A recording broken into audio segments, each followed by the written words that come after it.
नमस्कार. नैसर्गिक संसाधनांच्या म्हणजे नॅचरल रिसोर्सेसच्या विश्वात आपलं स्वागत आहे.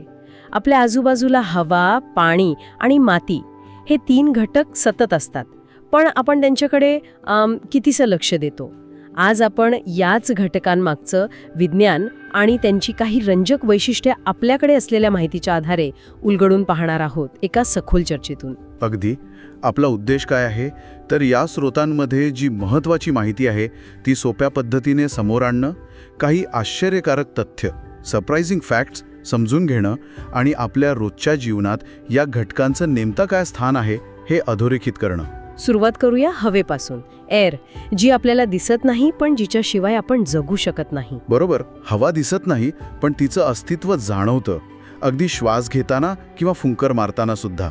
आणि हो, एका साध्या प्रयोगातून जसं 2 फुग्यांपैकी एक फुगवला आणि काठीला बांधला तर ती बाजू खाली झुकते. यावरून हे पण सिद्ध होतं की हवेला वस्तुमान म्हणजे मास आणि वजन, वेट आहे आणि ती जागाही व्यापते. बरोबर. हवा म्हणजे काही एकाच वायूचं नाव नाही, ते आहे अनेक वायूंचं एक एकजिन्सी मिश्रण, होमोजिनियस मिक्सचर. यातले जे वायूंचे रेणू आहेत, मॉलिक्युल्स, ते सतत इकडून तिकडे फिरत असतात. ते जेव्हा एखाद्या पृष्ठभागावर आदळतात तेव्हा ते एक प्रकारचा जोर लावतात, ज्याला आपण दाब म्हणतो, प्रेशर. आणि आपल्या सभोवतालच्या हवेच्या याच दाबामुळे वातावरणाचा दाब म्हणजे ॲटमॉस्फेरिक प्रेशर निर्माण होतो. म्हणजे आपल्या आजूबाजूला सतत हा दाब असतो. तो प्रयोग आठवला. इंजेक्शन सिरिंजचं तोंड बोटाने बंद करून दांडा मागे खेचला की जोर लावावा लागतो आणि सोडल्यावर तो परत आत ढकलला जातो, ते याच दाबामुळे. अगदी तोच वातावरणाचा दाब. आणि हा दाब काही कमी नसतो बरं का. समुद्र सपाटीला म्हणजे सी लेवलवर सर्वसाधारणपणे हा दाब अंदाजे 1,01,400 न्यूटन प्रति चौरस मीटर असतो. Newton per square metre. अरे बापरे, 1,00,000 न्यूटन प्रति स्क्वेअर मीटर. इतका प्रचंड दाब असूनही आपल्याला तो इतक्या सहजासहजी जाणवत नाही. हे किती आश्चर्यकारक आहे. हो, कारण आपल्या शरीराच्या आतूनही बाहेरच्या दाबाला संतुलित करणारा एक दाब असतो. पण वातावरणाचा दाब बदलला, समजा आपण उंच डोंगरावर गेलो, तर मात्र हा फरक जाणवू शकतो. कारण उंचीनुसार हवा विरळ होते आणि दाब कमी होतो. आणि इथेच मला वाटतं ते 1726 मधले महान शास्त्रज्ञ डॅनियल बर्नोली यांचा सिद्धांत येतो. बरोबर. त्यांनी काय सांगितलं होतं की हवेचा वेग, वेलॉसिटी वाढला की तिचा दाब कमी होतो. हे ऐकायला थोडं विचित्र वाटतं, पण खरं आहे. हो, अत्यंत महत्त्वाचा सिद्धांत आहे हा. जेव्हा हवा वेगाने वाहते तेव्हा तिच्या मार्गाला लंब असलेल्या दिशेने तिचा दाब कमी होतो. मग काय होतं की आजूबाजूची जी जास्त दाबाची हवा आहे ती त्या कमी दाबाच्या जागेकडे ढकलली जाते. याच तत्वावर तर विमानं उडू शकतात. पंख्यांच्या विशिष्ट आकारामुळे त्यांच्या वरच्या बाजूने हवा वेगाने जाते, तिथला दाब कमी होतो आणि खालच्या जास्त दाबामुळे विमानाला वर उचललं जातं. अच्छा, म्हणजे तो स्ट्रॉच्या कारंजाचा प्रयोग, स्ट्रॉ फाउंटेन, ती फक्त गंमत नाहीये, तर त्यामागे बर्नोलींचं हे इतकं मोठं तत्वज्ञान आहे. एका स्ट्रॉने ग्लासातल्या पाण्याच्या पृष्ठभागाजवळ जोरात फुंकर मारली की तिथला दाब कमी होतो आणि ग्लासातला जास्त दाब पाण्याला वर ढकलतो. काय मस्त हे. अगदी. आणि याच दाबामधल्या फरकामुळे वारे वाहतात. 2 ठिकाणच्या हवेच्या दाबात फरक निर्माण झाला की झालं, हवा जास्त दाबाकडून कमी दाबाकडे वाहू लागते. हवेतला आणखी एक महत्त्वाचा घटक म्हणजे पाण्याची वाफ, वॉटर वेपर, जी हवेची आर्द्रता म्हणजे ह्युमिडिटी ठरवते. हो, ते आठवतंय. बर्फाच्या पाण्याचा ग्लास ठेवला की त्याच्या बाहेरून जे पाण्याचे थेंब जमा होतात, वॉटर ड्रॉपलेट्स, म्हणजे हवेतली न दिसणारी वाफ, थंड ग्लासच्या संपर्कात आली की तिचं द्रवीभवन होतं, कंडेन्सेशन, आणि ती पाण्याच्या थेंबांच्या रूपात दिसते. आणि म्हणूनच पावसाळ्यात कपडे लवकर सुकत नाहीत, कारण हवेत आधीच खूप वाफ असते, त्यामुळे बाष्पीभवन हळू होतं. बरोबर ना. बरं, हवेची वाफ धरून ठेवण्याची क्षमता तिच्या तापमानावर अवलंबून असते. हवा अजूनही बरीच महत्त्वाची कामं करते, जसं की प्रकाशाचं विकिरण, स्कॅटरिंग ऑफ लाईट. हवेतले धुलीकरण आणि वायूंचे रेणू काय करतात तर सूर्यप्रकाश सर्व दिशांना विखुरतवतात. त्यामुळेच आपल्याला आकाशाचा निळा रंग दिसतो. आणि ध्वनीचं प्रसारण सुद्धा, ट्रान्समिशन ऑफ साऊंड. आपण जे बोलतो किंवा ऐकतो तो आवाज हवेच्या माध्यमातून असर प्रवास करतो. हवा नसती तर किती शांतता असते. हो ना. आणि कदाचित सर्वात महत्त्वाचं काम म्हणजे पृथ्वीचं तापमान नियंत्रण, टेम्परेचर रेग्युलेशन. सूर्याकडून येणारी ऊर्जा पृथ्वी शोषून घेते आणि उष्णतेच्या रूपात बाहेर टाकते. हवेतले काही घटक जसं कार्बन डायऑक्साईड आणि पाण्याची वाफ ही उष्णता धरून ठेवतात. त्यामुळे काय होतं तर पृथ्वी रात्री खूप जास्त थंड होत नाही आणि दिवसाही प्रमाणापेक्षा जास्त तापत नाही. हवेमुळेच पृथ्वीवर सजीवांसाठी योग्य तापमान टिकून आहे. बापरे, म्हणजे हवा फक्त श्वासासाठीच नाही तर प्रकाश, आवाज आणि तापमानासाठीही अत्यावश्यक आहे. हवेच्या या अदृश्य पण महत्त्वाच्या कामांनंतर आता आपण वळूया आपल्या दुसऱ्या तितक्याच जीवनदायी नैसर्गिक संसाधनाकडे, पाणी. वॉटर. पाणी जे सामान्य तापमानाला द्रव म्हणजे लिक्विड अवस्थेत असतं ते प्रवाही आहे, फ्लुइड आहे. म्हणजे त्याला उताराच्या दिशेने वाहण्याची क्षमता आहे. त्याचा स्वतःचा आकार, शेप नसतो. ते ज्या भांड्यात ठेवू त्याचा आकार घेतं, पण त्याला निश्चित आकारमान, व्हॉल्यूम मात्र असतं. आणि पाण्याची एक खूपच खास गोष्ट आहे त्याचं गोठ्यावल्यावरचं वर्तन. बहुतेक पदार्थ थंड झाल्यावर किंवा गोठ्यावर आकुंचन पावतात, त्यांची घनता वाढते. पण पाणी ते 0 डिग्री सेल्सिअसला गोठ्यावर चक्क प्रसरण पावतं. बर्फाचं आकारमान पाण्यापेक्षा जास्त असतं. बरोबर. आणि आकारमान वाढल्यामुळे काय होतं, बर्फाची घनता, डेन्सिटी पाण्यापेक्षा कमी होते. घनता म्हणजे काय, वस्तुमान भागिले आकारमान. Density is equal to mass volume असं म्हणू शकतो. आपण साधारणपणे घनता ग्रॅम प्रति घन सेंटीमीटर म्हणजे GMCC मध्ये मोजतो. बर्फाची घनता कमी असल्यामुळेच तो पाण्यावर तरंगतो. हे खरंच अनपेक्षित आहे. मला वाटलं होतं की थंड झाल्यावर सगळ्याच गोष्टी आकुंचन पावतात आणि त्यांची घनता वाढते, पण पाणी अगदी उलटं वागतं. यालाच म्हणतात पाण्याचे असंगत वर्तन, अनॉमलस बिहेवियर ऑफ वॉटर. आणि हे फक्त 0 डिग्री सीलाच नाही तर 4 डिग्री सी तापमानाच्या खाली जाताना दिसायला लागतं. पाण्याची घनता 4 डिग्री सीला सगळ्यात जास्त असते. तापमान याच्या खाली गेलं की घनता पुन्हा कमी व्हायला लागते. पण याचा फायदा काय होतो? याचा खूप मोठा फायदा थंड प्रदेशातील जलचरांना होतो. जेव्हा तलाव किंवा नदीचं तापमान कमी व्हायला लागतं तेव्हा 4 सेल्सिअसचं पाणी सगळ्यात जड असल्याने ते तळाशी जातं. तापमान आणखी कमी झाल्यावर पृष्ठभागाचं पाणी 0 सेल्सिअसला गोठून बर्फ बनतं. हा बर्फ हलका असल्याने वर तरंगतो आणि एका प्रकारे उष्णतारोधकाचं काम करतो. त्यामुळे खालचं पाणी 4 डिग्री सेल्सिअसच्या आसपास राहतं आणि जलचर प्राणी आणि वनस्पती जिवंत राहू शकतात. खरं तर हे निसर्गाचं एक वरदानच आहे. खरंच अद्भुत. आणि पाण्याच्या घनतेबद्दल तो बटाट्याचा प्रयोग पण आठवला. साध्या पाण्यात बटाटा बुडतो, पण पाण्यात मीठ विरघळवलं की तोच बटाटा तरंगायला लागतो. म्हणजे पाण्यात काही विरघळलं की पाण्याची घनता वाढते. अगदी. म्हणूनच समुद्राच्या खाऱ्या पाण्याची घनता गोड्या पाण्यापेक्षा जास्त असते आणि त्यामुळे त्यात पोहणं थोडं सोपं जातं. पाण्याच्याच या विरघळवण्याच्या क्षमतेमुळे त्याला सार्वत्रिक विद्रावक म्हणजे युनिव्हर्सल सॉल्व्हंट असंही म्हणतात. सार्वत्रिक विद्रावक म्हणजे ते बहुतेक सगळ्या गोष्टी विरघळवतं का? हो, बऱ्याच अंशी. पाणी अनेक घन, द्रव आणि वायू पदार्थांना स्वतःमध्ये विरघळून घेऊ शकतं. विद्रावक म्हणजे सॉल्व्हेंट, ज्यात दुसरा पदार्थ सॉल्यूट विरघळतो आणि द्रावण म्हणजे सोल्युशन तयार होतं.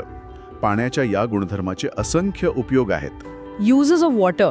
हो ना, जसं की जलवाहतूक, ट्रान्सपोर्टसाठी, धरणांमध्ये पाणी साठवून वीज निर्मिती, इलेक्ट्रिसिटी जनरेशनसाठी, गाड्यांमध्ये इंजिन थंड ठेवण्यासाठी शीतलक म्हणजे कूलंट म्हणून वापरतात. बरोबर.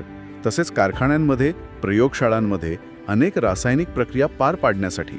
आपल्या शरीरात सुद्धा पचन म्हणजे डायजेशन आणि उत्सर्जन म्हणजे एक्सक्रीशन यांसारख्या क्रियांसाठी, पेशींमधल्या कार्यांसाठी पाणी लागतंच.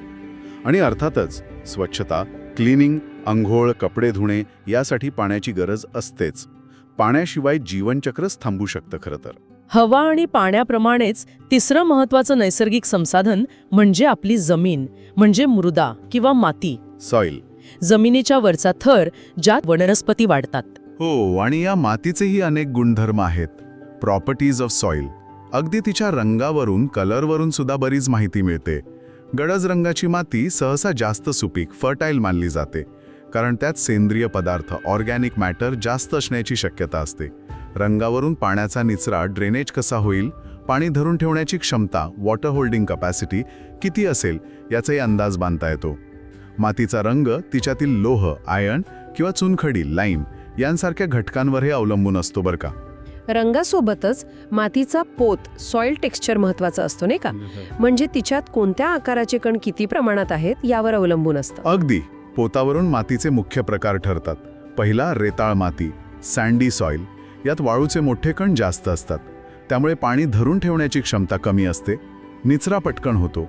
मशागतीला सोपी असते पण कमी सुपीक असते, कारण यातले सिलिकॉन डायऑक्साईडचे म्हणजे क्वार्ट्सचे कण पाण्यात विरघळत नाहीत आणि पोषक तत्व धरून ठेवत नाहीत. अच्छा. दुसरा प्रकार पोयटा माती. Silt soil. हो, याचे कण वाळूच्या कणांपेक्षा लहान असतात पण चिकणमातीच्या कणांपेक्षा मोठे. ही माती रेताळ मातीपेक्षा जास्त पाणी धरून ठेवते आणि चिकणमातीपेक्षा मशागतीला सोपी असते. सेंद्रिय पदार्थ जास्त असले तर ही खूप सुपीक असू शकते. आणि तिसरी चिकन माती, क्ले सॉइल, जी एकदम चिकट असते. म्हणजे माझ्या बागेतली माती बहुतेक हीच आहे, कारण पावसाळ्यात तिथे चिखलाचा नुसता समुद्र होतो. असू शकतं. चिकणमातीत अतिसूक्ष्म कण सर्वात जास्त असतात, त्यामुळे तिची पाणी धरून ठेवण्याची क्षमता सर्वाधिक असते.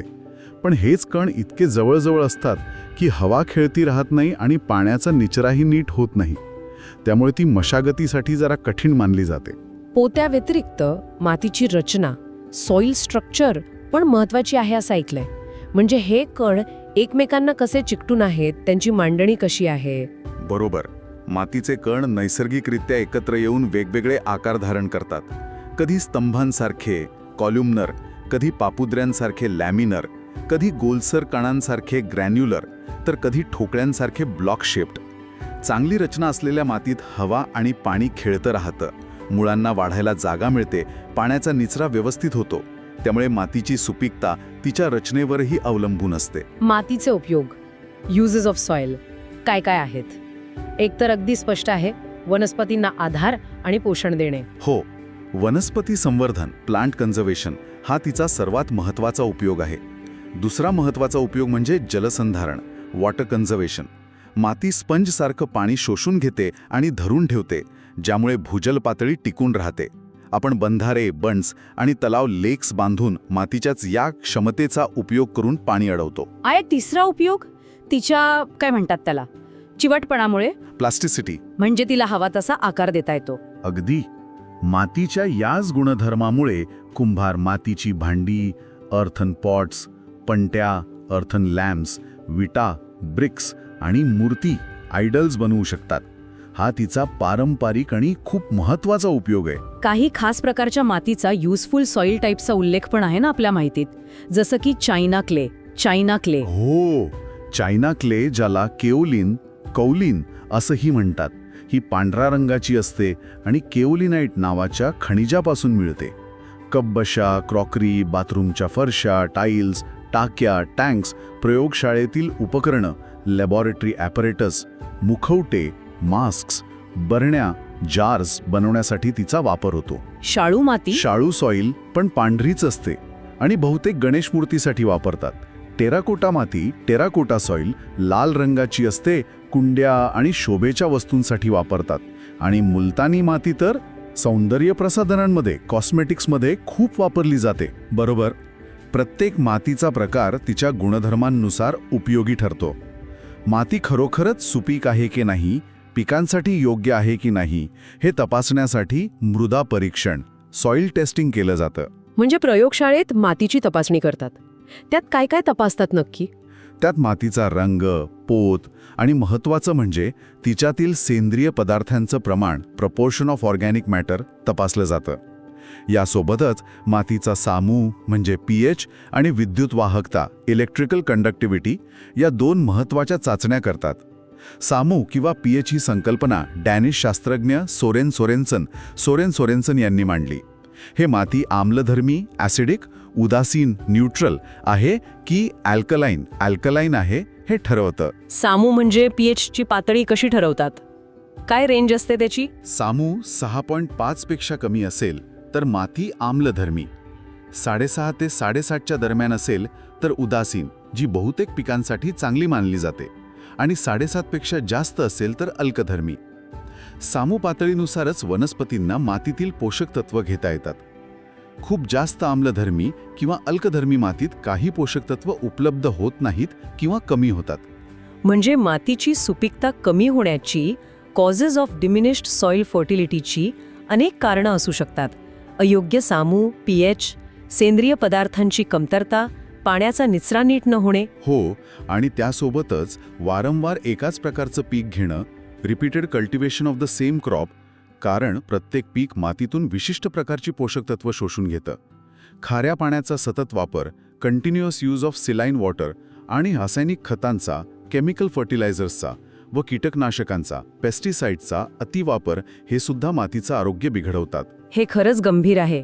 मग मातीची सुपीकता टिकवण्यासाठी काय करायला हवं? न घेता बदलून पिके घ्यावीत. उदाहरणा गहू घेतल्यानंतर पुढच्या वेळी भुईमूग किंवा मूग यांसारखी शेंगावर्गीय पिके घ्यावीत, जी हवेतील नायट्रोजन मातीत स्थिर करतात.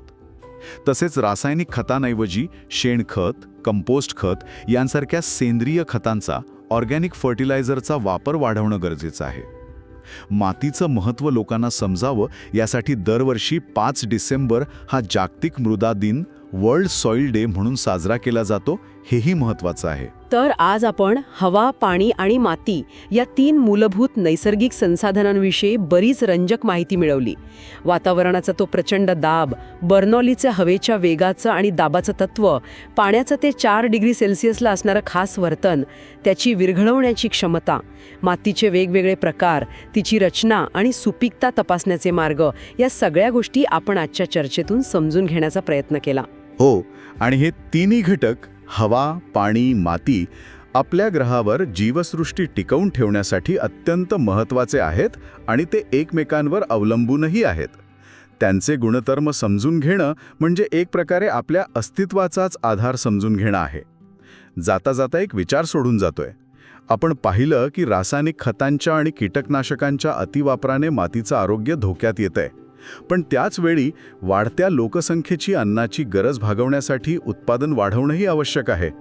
मग भविष्यात अन्न सुरक्षा, फूड सिक्युरिटी आणि जमिनीचं आरोग्य, सॉइल हेल्थ, या दोन्ही गोष्टी कशा साधता येतील, यासाठी असे कोणते नाविन्यपूर्ण म्हणजे इनोव्हेटिव्ह आणि शाश्वत म्हणजे सस्टेनेबल मार्ग असू शकतील, ज्यांचा उल्लेख आजच्या चर्चेत थेट आला नाही, पण ज्यावर विचार करणं नक्कीच गरजेचं आहे.